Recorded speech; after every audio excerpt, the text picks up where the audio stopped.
I welcome all of you with my love and blessings. Today's subject is peace.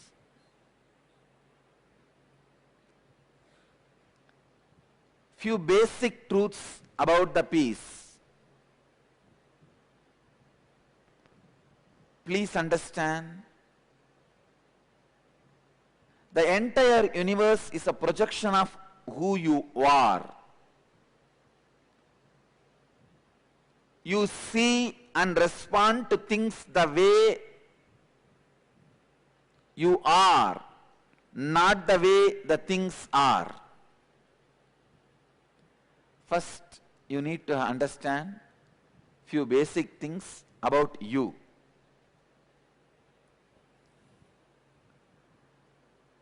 The entire universe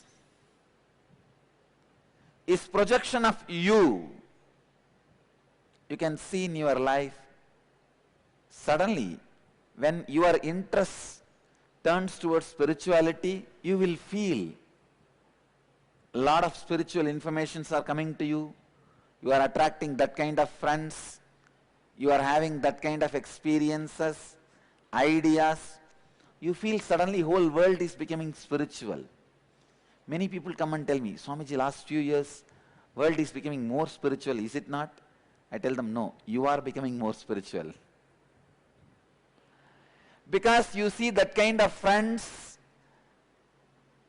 because you are getting more that kind of informations, books, websites, programs, lifestyle, you feel whole world is becoming spiritual.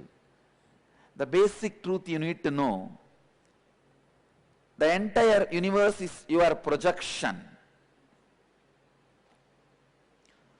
You can create peace outside only if you can create peace within. World is a mirror and stands as a reflection of your inner space every moment.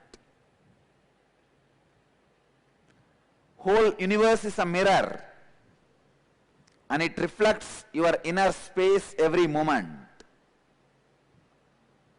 We always tend to think how to bring peace to the world. How do I work towards global peace? But you forget an important point. You are the foundation of your world. Without attending to the foundation, you try to attend to everything else. Bring peace to you first. Only then you will have the most practical, useful methods of bringing global peace. Otherwise, all the work you try to do to bring peace to others only will be projection of your ego onto them, your arrogance towards them. It will be only your torture to them. Please understand, without bringing peace to you, which is foundation of your world, you try to bring peace to everything.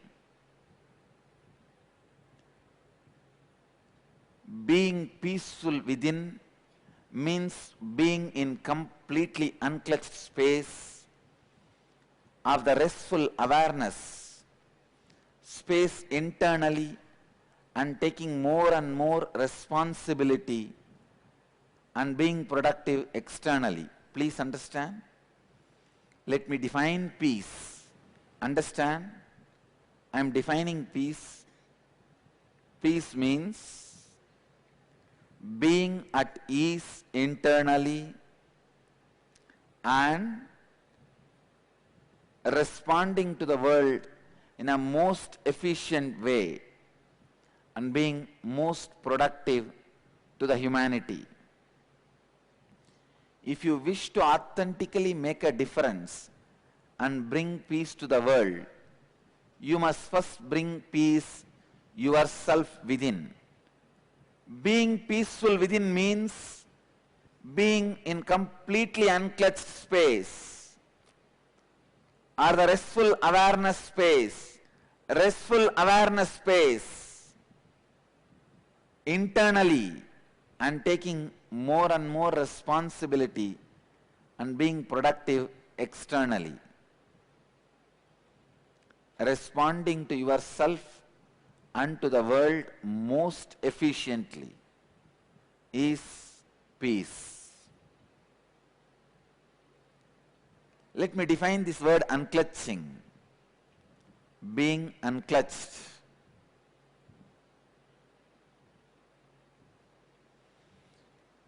When you are not transferring the stress and load created by one thought to the other thought and carrying that load constantly. Please understand, usually you transfer the load and the stress you create by one thought to the other thought, and when you are constantly transferring those emotions to the next thought, next thought, next thought, your inner space becomes insensitive, loaded with so much of emotions, it naturally sinks into depression, restlessness, boredom, all the negative emotions. When you can unclutch, unclutching is not connecting one thought and the other thought and carrying the same stress and emotions. When you unclutch, you stop carrying the stress and negative emotions from one thought to the other thought. And when you don't carry that stress, suffering, negativity, pressure, restlessness from one thought to the other thought, naturally you experience peace inside.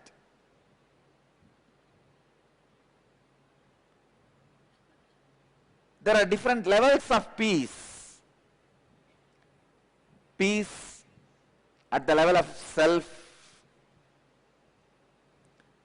being in the restful awareness zone at all times, being unclutched within, is peace at the level of self. Please understand, every human being has a birthright for the peace within. The peace at the level of self is a birthright of every human being, and everyone should do it. Everyone should have this peace to experience life while you are living. Please understand.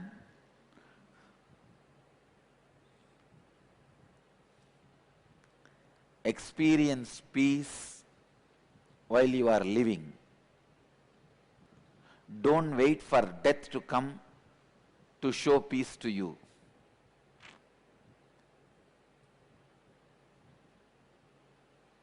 When people pray for the dead people, may his soul rest in peace, sometimes I feel like laughing. Why do you wait for death to come and teach you how to be in peace? But I also wanted you to know one thing. If you don't taste peace while you are alive, be rest assured, you are never going to have rest or assurance in your life. Even after death, if you are not peaceful while you are living, you are not going to be peaceful when you die. First, peace at the level of self. It's a birthright and your birth responsibility. We talk so much about birthrights, but we never talk about our birth responsibilities. I tell you, having peace at the level of self is your responsibility. Not only your right, your responsibility. Second, peace at the level of family. Being unclutched and matured in your relationships and executing your responsibility towards your family and relationships. Understand? Peace at the level of family, I am defining. Being unclutched in your relationships and executing your responsibility towards your family and relationships. Every householder, person who has a family, is responsible for his family's peace. Even if you are not the head of the family, please understand, it is not that always only head of the family is responsible for the peace of the family. No. Every person who is part of the family is responsible for the peace of the family. Third, peace at the level of community. Being unclutched in the way you relate with your community, taking up the responsibility towards your community and performing actions that radiate responsibility. Understand? I am defining peace at the level of community. Being unclutched in the way you relate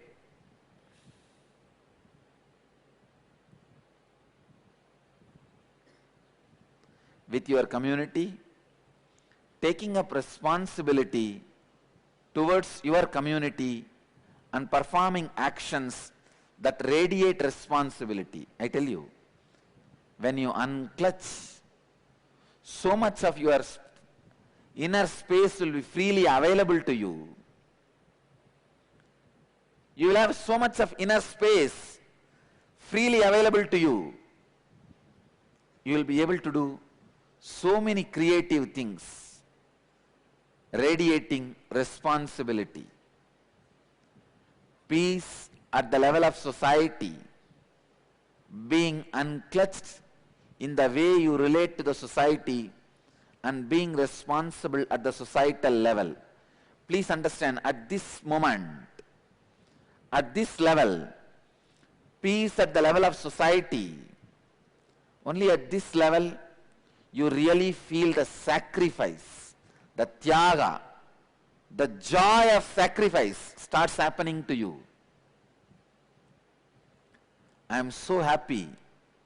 People from all over USA, as on now, at this moment, have gathered in front of White House in Washington.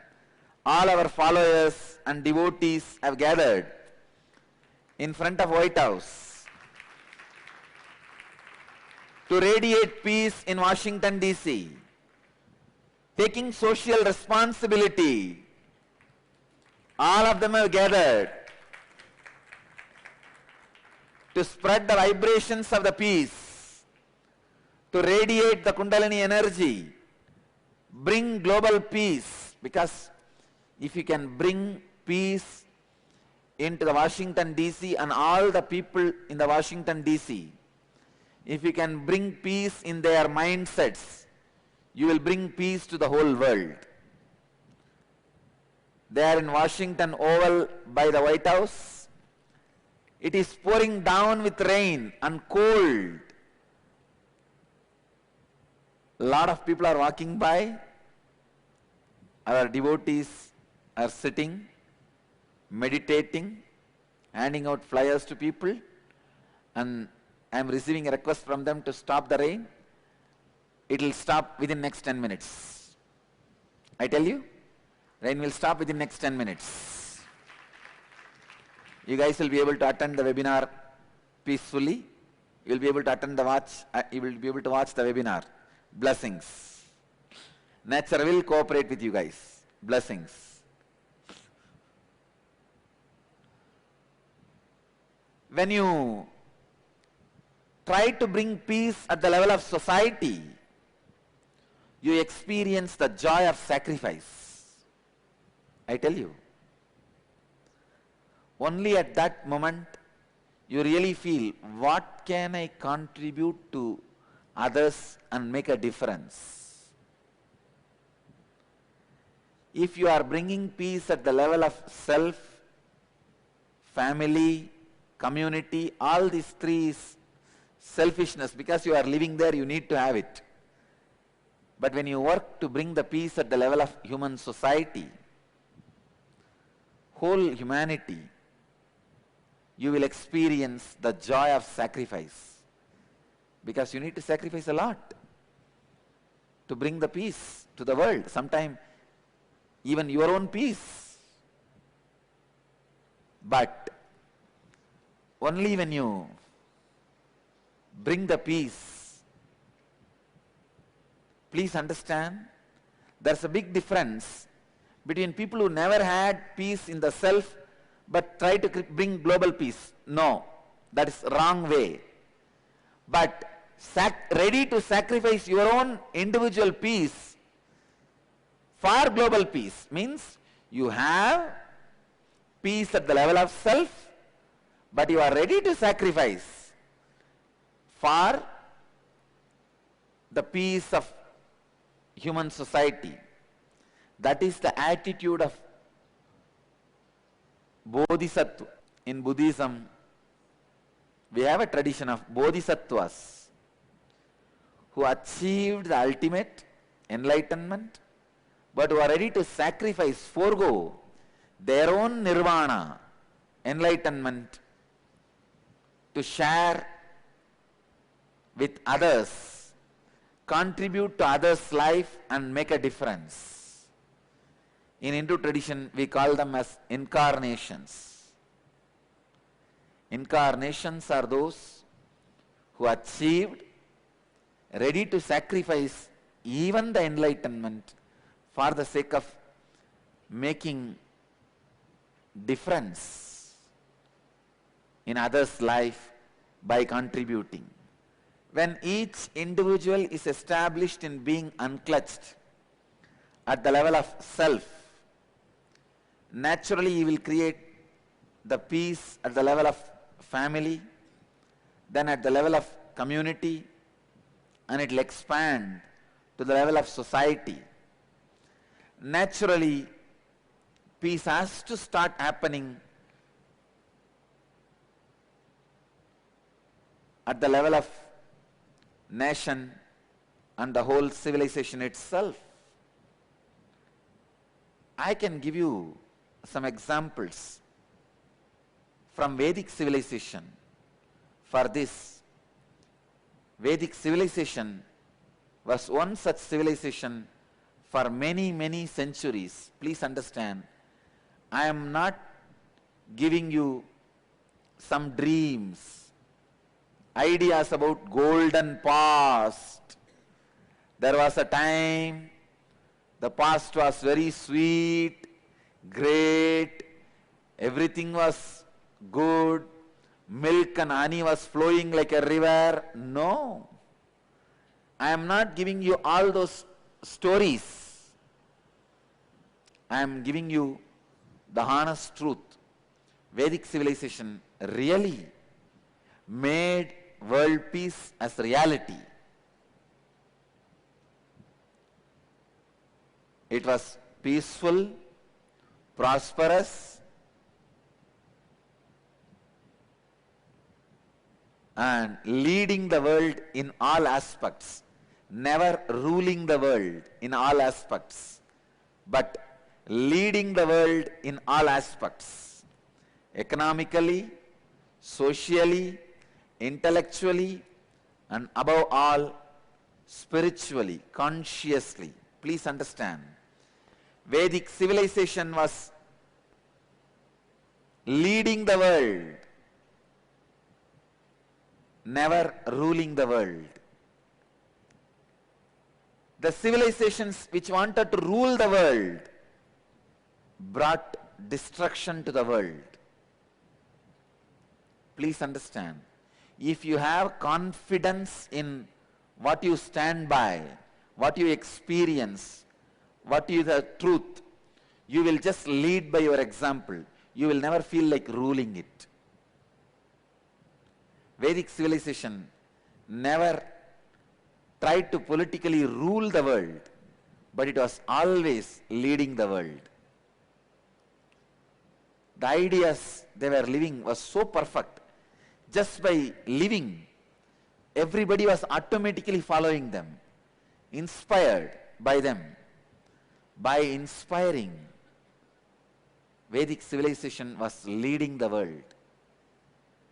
Whether their dimensions of generation and celebration of wealth, or concepts and truths about life, in every way they were leading the world. Vedic civilization was the only civilization at one point in time in the history of the world civilizations which was the richest in the world. Vedic civilization was a land of richness and abundance in natural resources, material wealth like diamonds, gold, and other precious stones and metals, everything. The intellectual wealth of the Vedic civilization. The greatest surgeons, first surgeon recorded in the human history is Indian surgeon Sushruta. He is the author of the book Sushruta Samhita, which describes 300 surgical procedures, 120 surgical instruments, classifies human surgery in 8 categories.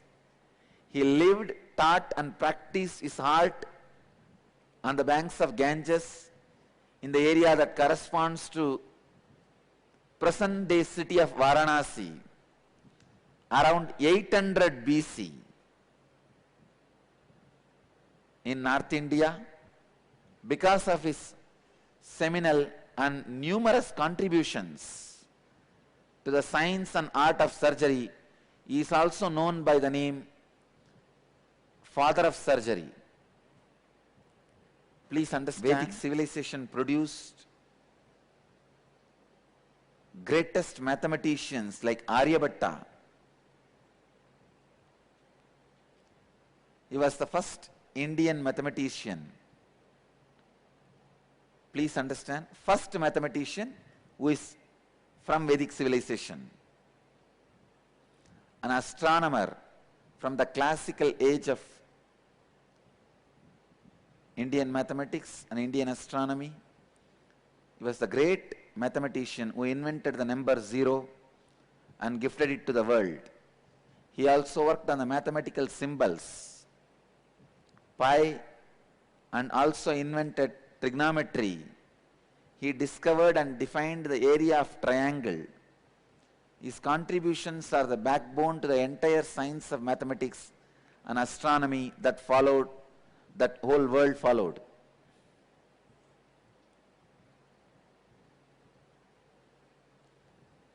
The place value system and 0.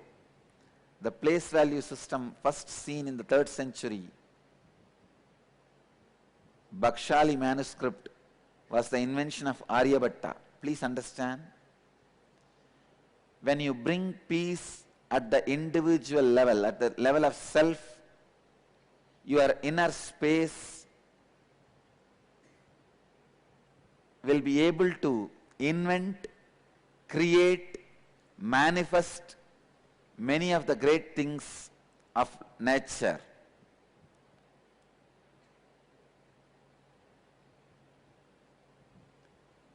Apart from this, Vedic civilization was the #1 civilization in the world leading in arts, painting, music, pottery, and all other forms of arts depicting a rich culture. I tell you, even now, if you travel in India, every 100 kilometers you will have a different kind of food, different kind of dressing, different kind of dancing. When I say dance, not just movements of the body, even the instruments, music instruments they use, and the material they use for the music instruments, everything will be unique.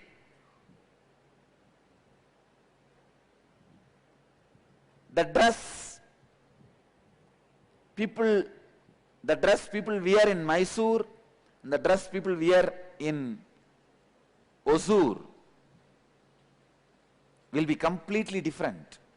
Not only the way they stitch or the way they wear, the fabric or the source material for the fabric will be different. Every 100 kilometer,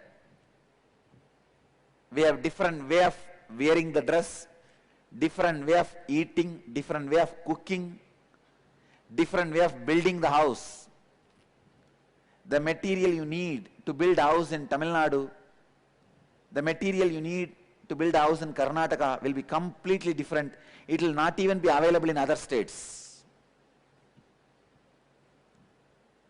Each 100 kilometer we were so rich and unique.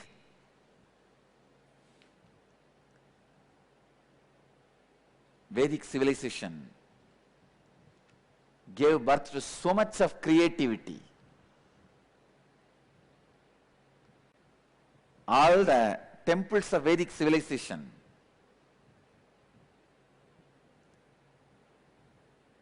is example of our art, culture and unique architecture.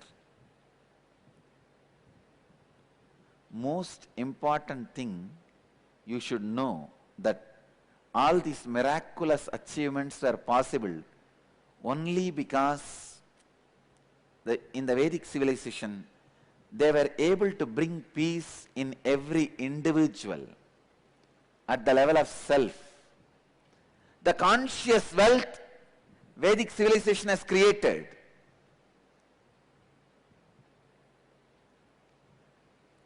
Vedic civilization has been and still is a civilization that gifted the world the science of enlightenment. Hundreds and thousands of enlightened mystics and masters walked on this land and spread the science of enlightenment to the entire universe. Krishna, Buddha, Mahavira, Chaitanya, Ramakrishna, Yogananda, Ramana Maharshi, list goes on. Vedic civilization is still the only civilization in the world where continuous unbroken lineage of enlightened masters are still alive. Vedic civilization has been the richest civilization in the world. In our consciousness, she has been the reservoir of consciousness, with maximum number of our citizens flowering into the ultimate space of enlightenment, conscious fulfillment. It's very unfortunate in the past few centuries, India, which has been embodiment of Vedic civilization, has been subjected to hundreds of invasions from across the globe, not just politically, socially, culturally. Lots of other nations attracted to her.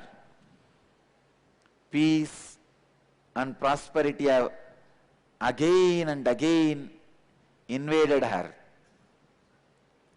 The biggest loss happened to Vedic civilization is slowly we started losing the science of making peace with yourself. We started losing the capacity to maintain consciousness. Please understand, civilization has had more than anything else. Vedic civilization had conscious richness which was lost by these invasions, and these invasions have destroyed the unbroken lineage of enlightened education and planted useless system of education which will create only bookish knowledge. Now it is time not only people of India, people from around the world realize the importance of Vedic civilization. It is time we all stand and bring peace at 4 levels: level of self, family, community and society, and bring the Vedic civilization back to life. Bring the Vedic civilization back to living and flourishing civilization. I wanted to bring few statistics to all of your notice. If we don't bring peaceful Vedic civilization back to humanity, make it as a living civilization again, we are going to destroy ourselves by the violence. Please understand. Violence causes more than 1.6 million deaths worldwide every year. 16 lakh people die every year all over the world due to violence. More than 90% of this occur in low and middle income countries. Violence is one of the leading causes of death in all parts of the world. For youth between the age of 15 to 44, please understand. All over the world, violence is the largest killer. We are talking so much about other diseases like HIV, cancer, H1N1, so many other diseases. But we are forgetting violence is the biggest conscious sickness which humanity is suffering, which is the largest killer, which is number one killer. CDC conducts research on violence, its causes and effective prevention strategies. Studies have shown there are personal, peer, family and social factors that may increase or reduce the chances that a person will become victim or perpetrator of violence. Please understand. It means it is your family and society, the peer pressure that decides you are going to become perpetrator of violence or victim of violence. Even this statement shows like either you are going to be perpetrator or victim. I don't want to agree to that. You don't need to be perpetrator and you will not be a victim. You can always safeguard yourself. Each year,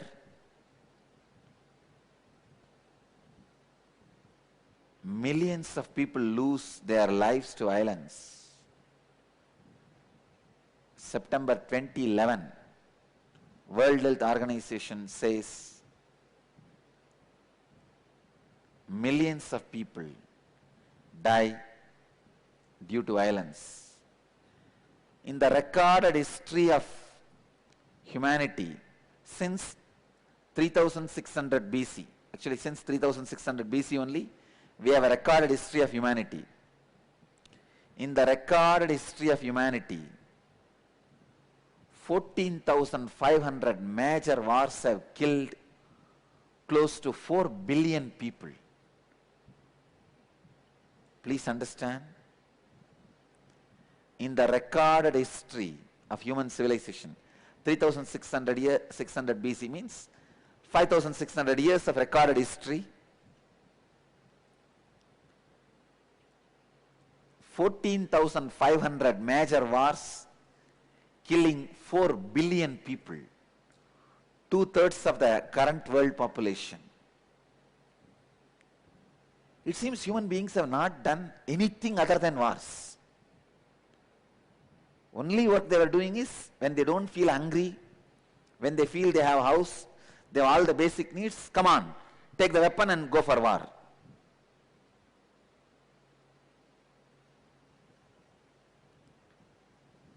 United States is the world's biggest arms exporter, supplies around 40% of the developing world's arms. The US military budget is as large as the next top 10 spending countries combined. Please understand, next to US, top 10 countries combined is US military budget. And Global Terrorism Database, GTD, is an open source database including information on terrorist events around the world from 1970 through 2010, shows, unlike many other event databases, the GTD includes systematic data on domestic as well as transnational and international terrorist incidents that have occurred during this period, includes 98,000 cases. Please understand. Many countries spend over 3% of their GDP just to protect themselves.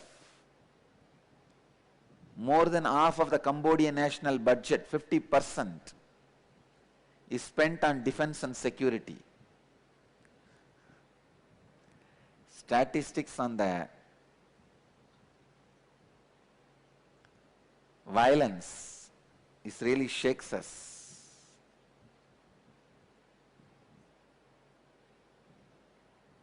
I'll give you some of the statistics on recent violent attack happened on the Twin Tower. I don't want to get into the detail of who did it, all that. But just on that, because of the Twin Tower attack, what all happened? It resulted in 2,996 people's death. 90% of the workers and visitors who died in the towers had been at or above the points of impact. The North Tower, 1,355 people at or above the point of impact were trapped and died of smoke inhalation, fell or jumped from the tower to escape the smoke and flames, or were killed in the building's eventual collapse. The attacks had a significant economic impact on United States and world markets. The US stocks lost 1.4 trillion in valuation for that week in New York City. About 430,000 jobs, means 430,000 job months, and $2.8 billion in wages were lost in the 3 months after the attacks. September 11 attacks also led indirectly to the US wars on Afghan and Iraq, as well as additional homeland security spending totaling at least $5 trillion. Please understand, $5 trillion, God. It's time humanity joins together as one race, stands up against the violence and terrorism. This can happen only when each individual takes responsibility for bringing peace within himself. My mission, my avataric mission, is to transform an individual so that he radiates peace at the level of self, family, humanity, community and society. It can be done only by meditation and spirituality. Please understand, I have achieved the peace only by meditation, and I have also proven this scientifically through research. When somebody meditates, how he experiences peace inside. Once somebody is initiated into meditation, how he achieves the ultimate restful awareness within, but also complete brain coherence, which resulted in being acutely active externally. Please understand, when somebody's brain is in highest coherence, he is also in peace, and he creates peace on others, on the humanity, on the family, on the society. Now I will give you a scientific demonstration how, if somebody meditates, his system itself experiences peace, and his brain radiates the ultimate coherence, which makes naturally others also experience peace.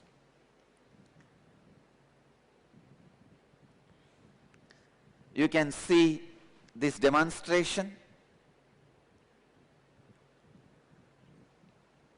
Now here is one of my ashramite sitting normally. You can see how his brain is functioning. You can see in the monitor, his brain is already hooked with QEEG. How his brain waves are. When he is sitting normally, you can see. Now he is entering into the unclutched space, the space of peace and Kundalini energy. You can see how drastically his brain waves change. You can see very clearly within seconds how the brain waves change, and it moves to the highest coherence. I have done these researches many times. Usually we have some doctors to interpret. I can give you the spiritual conclusions and understanding. When your Kundalini is awakened, when you fall into meditation, when you experience peace and restful awareness inside, your brain goes to highest coherence, influences others also to experience the same peace. I have also recently inaugurated the website minuteforpeace.org. You can log into that website and get more details, like if you meditate 1 minute, you save your country 20 cents from crime costs, and you bring down the crime.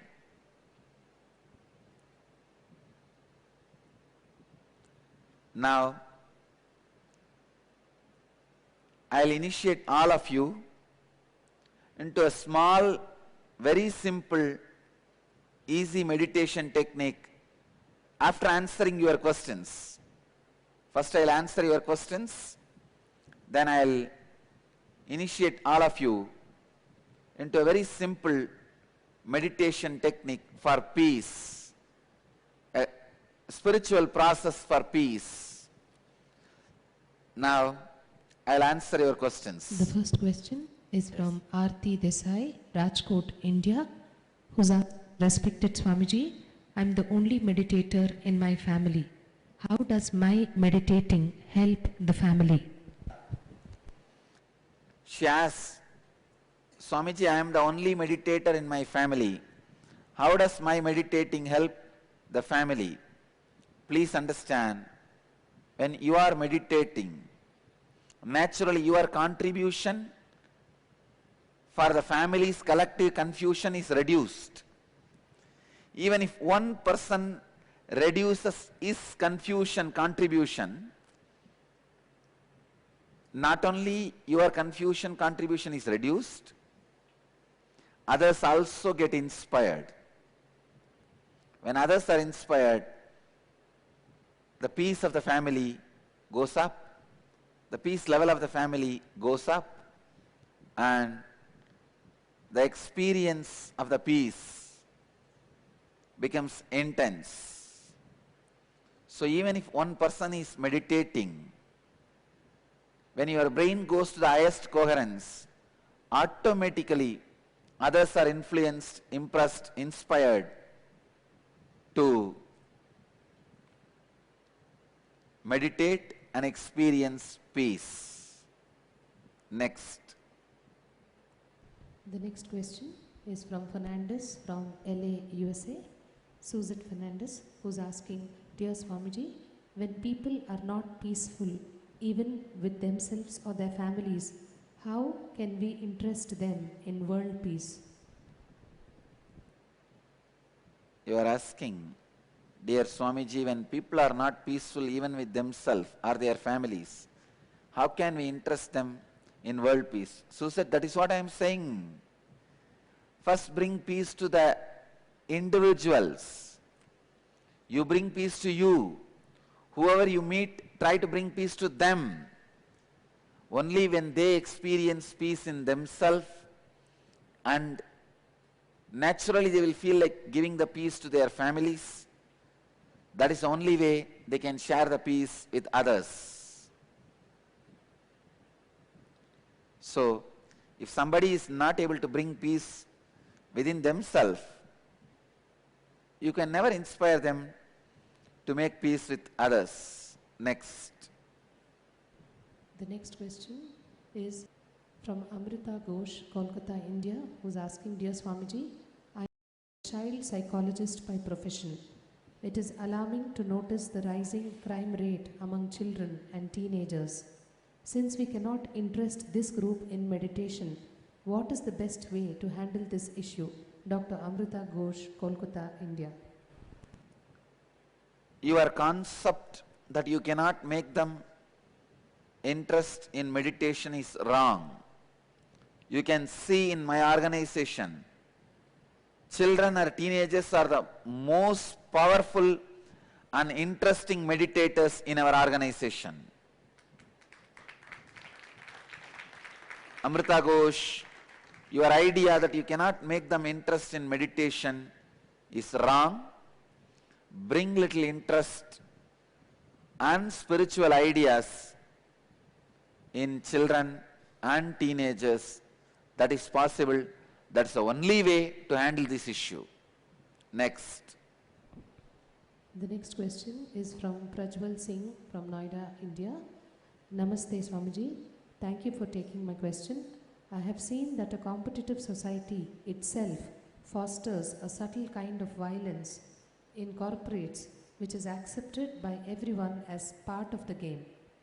Is there any way that individuals and groups can be inspired to excel without the violence of competition? Prajwal Singh, Noida, India. Prajwal Singh, capitalism is based on violence. It is nothing but depriving others. Understand? Creativity is totally different. Trying to accumulate by depriving others is totally different. What you are talking, that competitive society and the subtle kind of violence it fosters in corporate companies, which is accepted by everyone as the part of the game, is nothing but encouraging violence.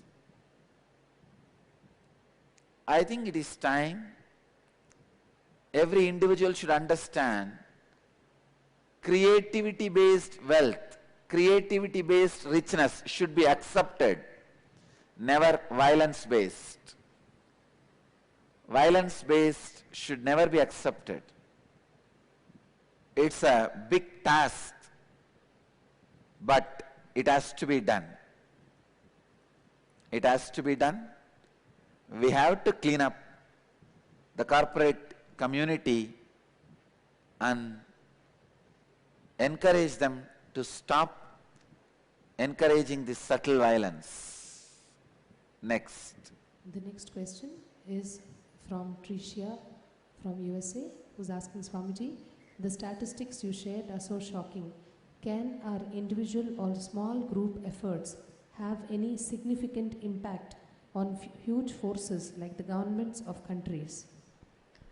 Tricia, understand, the statistics I shared is so shocking, true, but the individual small group efforts can have significant impact on forces like governments of countries, because even if few minds, few brains vibrate in the highest coherence, that creates a huge wave of peace, and it can really impact governments of countries and the decision makers of society. Policy makers and culture makers both can be influenced to bring peace even by a small group of individuals.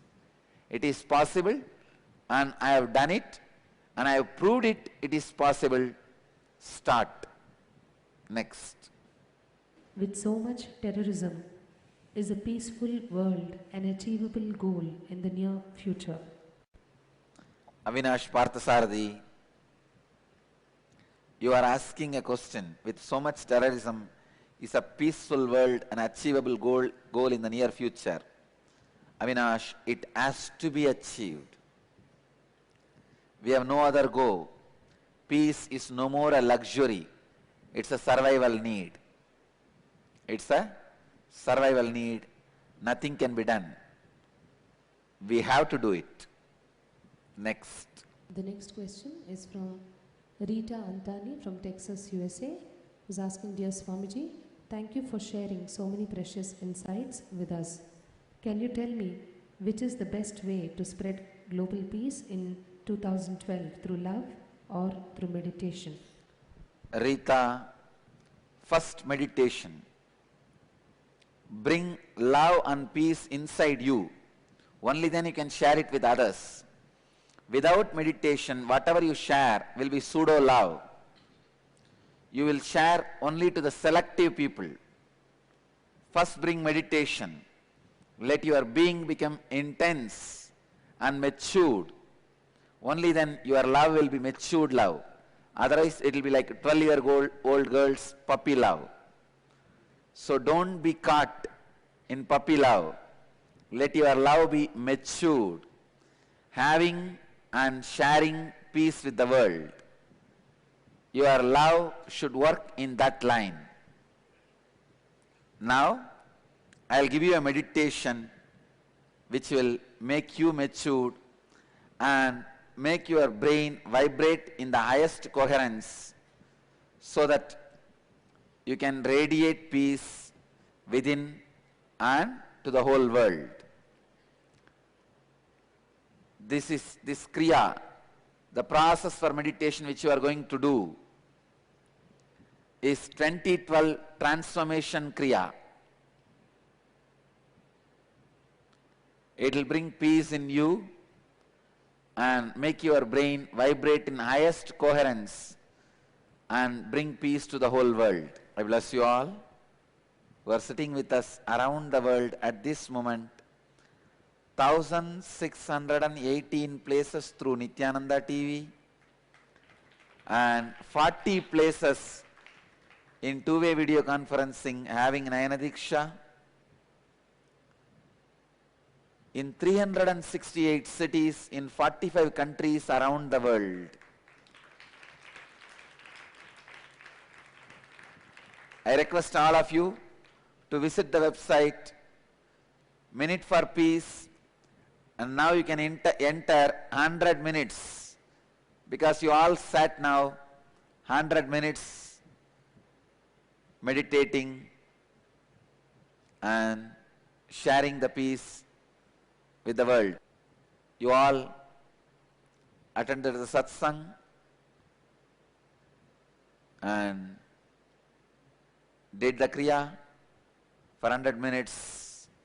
I bless you all to achieve, experience, live, express, share, radiate and explode in eternal bliss. Nityananda. Thank you.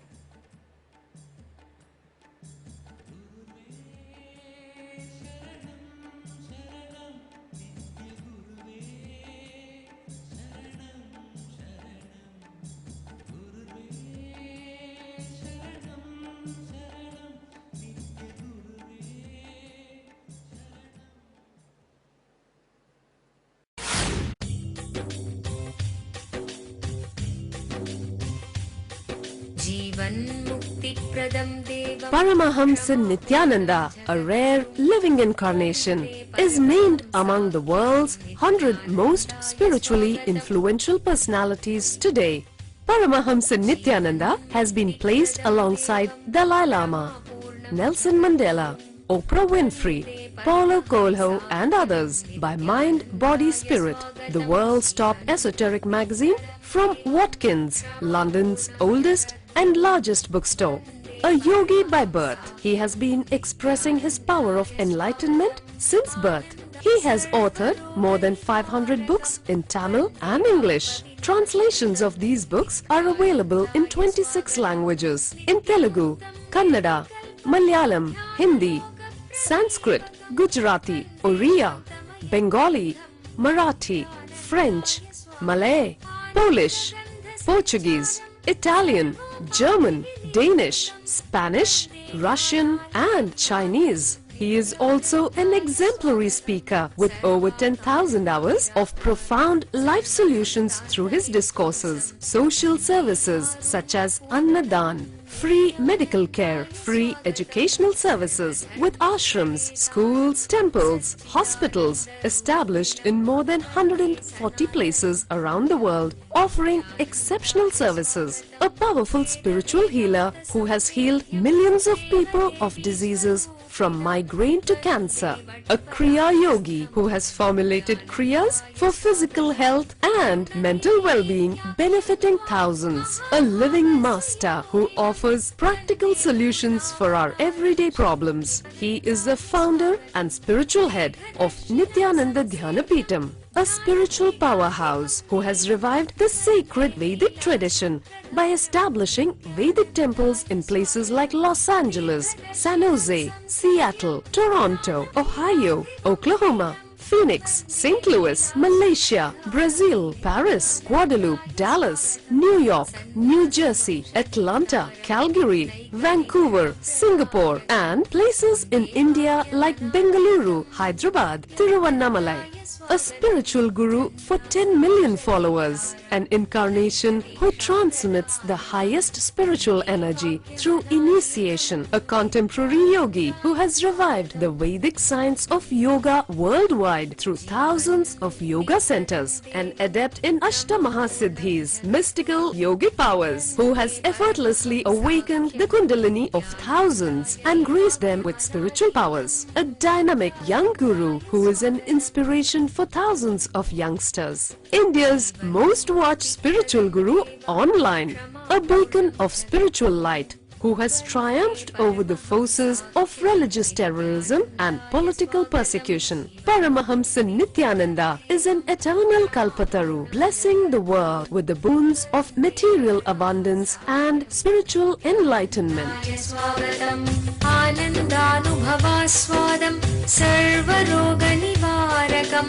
वन्दे पापविनाशक्तं नित्यानन्दाय स्वागतं नित्यमुक्तं निर्विकल्पं ध्यानलोकप्रदीपकं वन्दे शान्तमयं बन्धं नित्यानन्दाय स्वागतम्